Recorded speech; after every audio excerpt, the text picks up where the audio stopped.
Namo Sang Hyang Adi Budaya, Namo Buddhaya. Bapak Ibu, sahabat-sahabat Sedharma yang berbahagia, kita berjumpa kembali di dalam acara Sharing Dharma Universal pada malam hari ini. Ya, sudah lama ya kita tidak pernah bertemu. Pada malam hari ini saya ingin menyampaikan sebuah topik ya berkaitan dengan Katina. Ya, Katina sudah dekat ya di ambang mata ya. Tinggal 2 minggu lagi kita akan merayakan Katina bersama-sama. Mungkin Bapak Ibu teman-teman juga sudah melihat banyak sekali flyer-flyer di mana-mana melalui alat komunikasi Bapak Ibu semua pastinya ya, bahwa Katina sebentar lagi akan tiba. Nah, dalam kesempatan yang berbahagia ini saya ingin berbagi sedikit ya mengenai Katina ini ya. Apa sih Katina itu Bapak Ibu? Teman-teman Sedharma, Katina itu adalah nama bulan ya. Jadi kalau kita merayakan Katina itu berarti kita merayakan dalam jangka waktu periode yang cukup panjang ya, 30 hari, 1 bulan penuh. Nah, kapan sih mulainya Katina? Mulainya Katina itu 1 hari setelah selesainya masa wasa Bapak Ibu ya.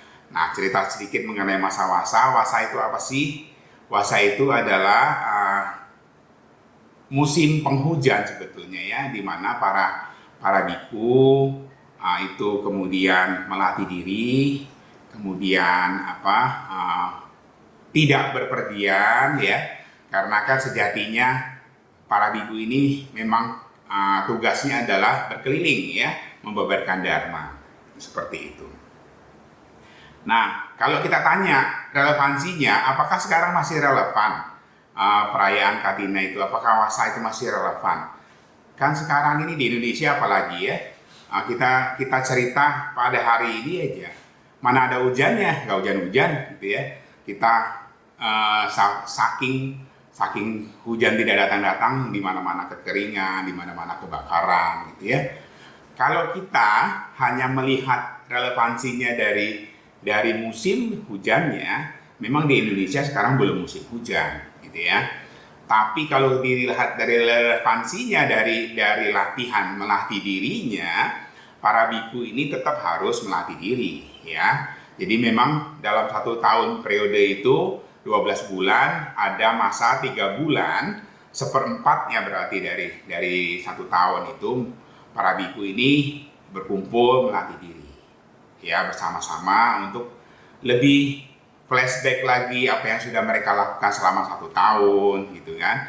Kemudian melatih diri untuk memperdalam pengetahuan dharmanya, terus pengalaman-pengalaman berbagi dengan sesama bikunya, bagaimana cara melayani umat dengan lebih baik. Semua hal ini akan menjadi manfaat yang luar biasa bagi kita juga sebagai umat Buddha ya. Jadi kalau ditanya relevansinya, Katina masih sangat relevan, wasa masih sangat relevan ya. Walaupun belum musim hujan ya. Sama seperti juga kalau kita bilang Katinanya di Mahayana, kenapa berbeda bulannya gitu ya. Nah, dulu itu Katina kalau di Mahayana itu dimulai 1 hari setelah Waisak. Beda dengan Katina di Theravada yang dimulai 1 hari setelah Asada. Jadi ada selisih 2 bulan, berbedaan seperti itu ya. Tapi ini kembali lagi, jangan kita mempermasalahkan mengenai kapan mulainya, kapan berakhirnya, apakah hujan atau tidak hujan. Tetapi kita lihat esensinya, bahwa para biku ini berkumpul melatih diri, kemudian dengan latihannya ini maka para biku ini akan menjadi biku-biku yang jauh lebih baik ke depannya, seperti itu ya. Nah, kenapa kemudian setelah biku-biku ini selesai wasa, umat-umat itu memberikan dana Katina? Ya, dikarenakan seperti tadi, karena pada saat mereka 3 bulan itu melatih diri, mengembangkan, menambah, memupuk paramita-paramita yang bajik gitu ya.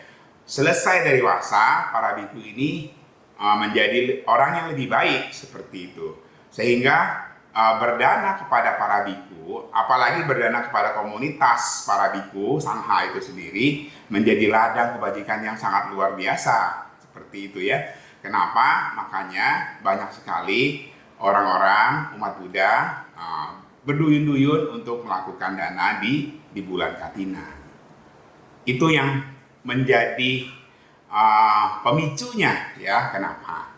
Nah, kemudian kalau kita sendiri sadari sebagai umat Buddha, apakah yang diperlukan sih apa yang kita berikan di dalam dana Katina itu?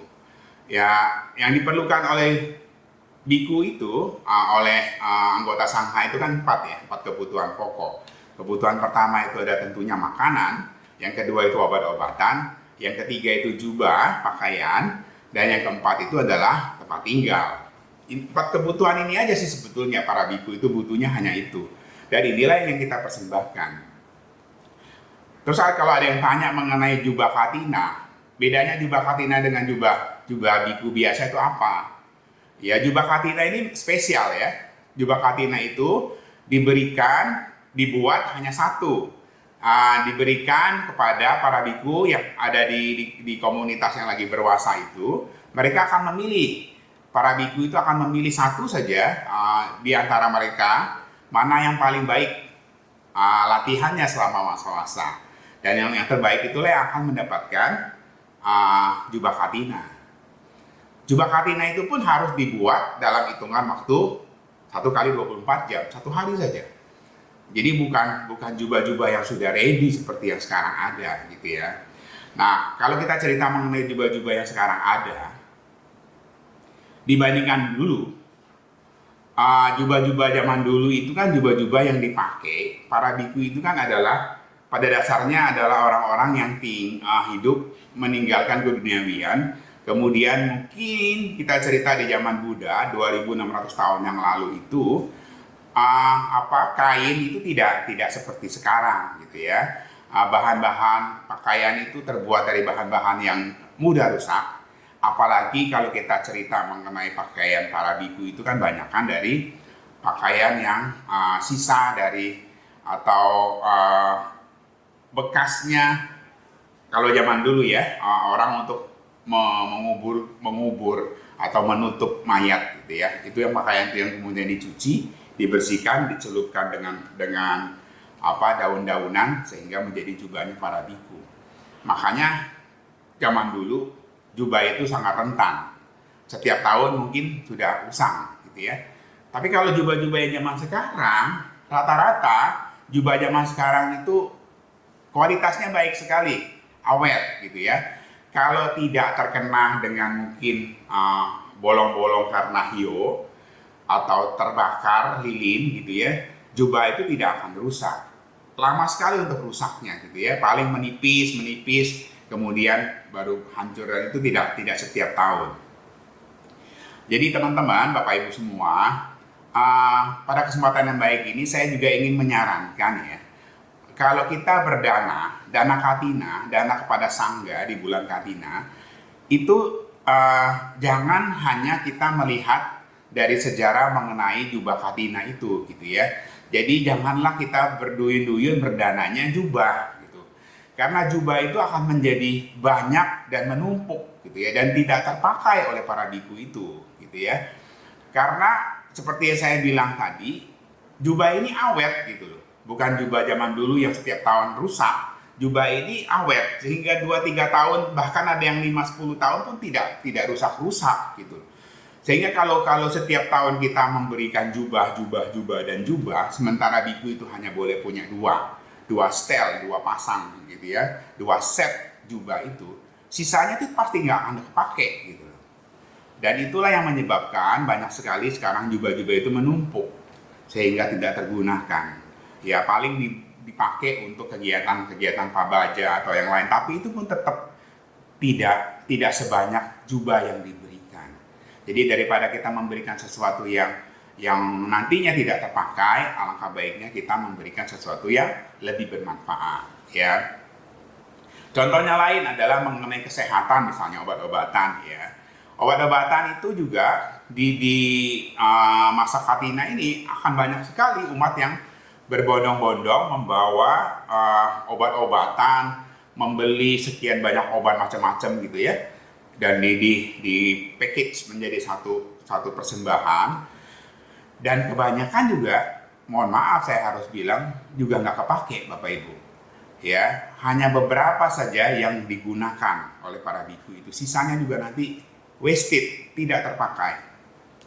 Jadi, ketimbang kita memberikan dana langsung dalam bentuk obat-obatan yang siap dipakai itu dan kebanyakan nggak kepake juga, kenapa tidak kita memikirkan dana itu untuk misalnya asuransi kesehatan para biku, ya, yang tujuannya sama, tujuannya adalah untuk kesehatan juga, untuk kebaikan dari biku-biku itu sendiri, gitu kan, anggota sangha itu. Tapi modelnya bukan obat-obatan yang biasa kita berikan itu, ya, yang kalau kebutuhan untuk dana rumah sakit ini dengan biaya yang besar ini jauh lebih dibutuhkan sebetulnya oleh para biku itu sendiri. Ya, jadi dari bermacam-macam kebutuhan para biku tadi, yang 4 tadi, kalau makanan kita nggak usah bilang lah ya, makanan itu sudah sehari-hari kita lakukan lah ya. Mungkin juga di Katina ini, biasanya kan Katina selalu ada pindah patah seperti itu ya. Pindah patah juga kita memberikan makanan secukupnya saja ya, jangan kita memberikan makanan yang terlalu banyak sehingga juga tersimpan dan menjadi tidak tergunakan gitu ya. Mohon maaf saya harus mengatakan, walaupun banyak yang sering mengatakan bahwa jangan kita memberikan uang, kalau bagi saya memberikan dana uang ini jauh lebih efisien ya, karena dana itu nanti bisa digunakan untuk dialokasikan untuk kepentingan-kepentingan yang lain ya, kebutuhan-kebutuhan mereka yang lebih urgent ya, ketimbang makanan yang menumpuk, ketimbang obat-obatan yang menumpuk, ketimbang jubah yang menumpuk. Lebih baik adalah dana yang disimpan, yang bisa digunakan untuk kebutuhan sehari-hari, untuk keadaan darurat bagi para biku itu sendiri ya. Jangan kita mendanakan sesuatu yang nanti sifatnya bahkan nanti tidak tergunakan, menjadi bahasa teman-teman itu mubazir gitu ya, sehingga tidak tepat sasaran, tidak bermanfaat bagi kita ya. Jadi teman-teman, di bulan Katina ini sebentar lagi akan kita rayakan, marilah berbondong-bondong ya. Saya menganjurkan juga ya, saya tidak pernah melarang tentunya ya, untuk kita semua melakukan dana di bulan yang baik ini kepada para anggota sangga dalam komunitas sangga ini ya. Sangha itu adalah ladang kebajikan yang tiada taranya di alam semesta, kita harus yakini itu ya. Nah, karena Buddha juga pernah mengatakan di Dakina Vibhanga Sutta bahwa ada begitu banyak urutan-urutan berdana ya, dari mulai berdana kepada binatang, kemudian kepada manusia yang tidak bermoral, kemudian manusia yang bermoral, dan selanjutnya kepada sotapanya, dan selanjutnya sampai arahat, paceka Buddha, sama sang Buddha, seperti itu ya.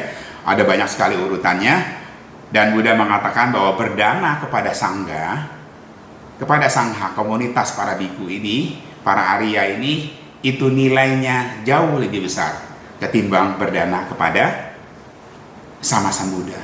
Jadi bayangkan kalau kita berdana kepada biku dengan berdana kepada Buddha, dengan berdana kepada sangga, itu jauh sekali bedanya gitu ya. Jadi manfaatkanlah momen Katina ini, momen berdana bulan dana kepada sangga ini, untuk kita betul-betul melaksanakan kewajiban kita sebagai perumah tangga umat Buddha, melakukan kebajikan berdana kepada sangga dalam hal ini ya, kepada komunitas para biku ini, memberikan yang terbaik yang kita bisa ya. Ada 3 tentunya, 3 hal yang membuat dana itu menjadi luar biasa. Yang pertama adalah kitanya sendiri ya, yang melakukan dana. Yang kedua adalah penerima dana. Dalam hal ini penerima dana ini adalah para sangga ya, anggota sangga ini, para biku yang sudah melatih diri menjadi sangat luar biasa. Kitanya sebagai pemberi dana, pikiran kita sebelum, sesaat, dan sesudah berdana itu juga mempengaruhi manfaat dari dana itu sendiri. Dan yang terakhir adalah barangnya tadi ya, barangnya tadi kalau bisa kita memberikan persembahan dananya itu yang betul-betul bermanfaat ya. Jadi Dengan demikian ketiga hal ini menjadi paripurna, menjadi sempurna, sehingga hasil dari dana Katina kita menjadi hasil yang optimal seperti itu.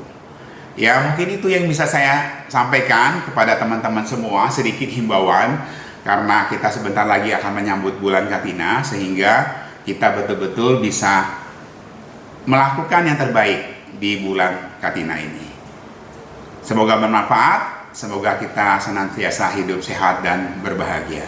Namo Sakyang Adi Budaya, Namo Buddhaya.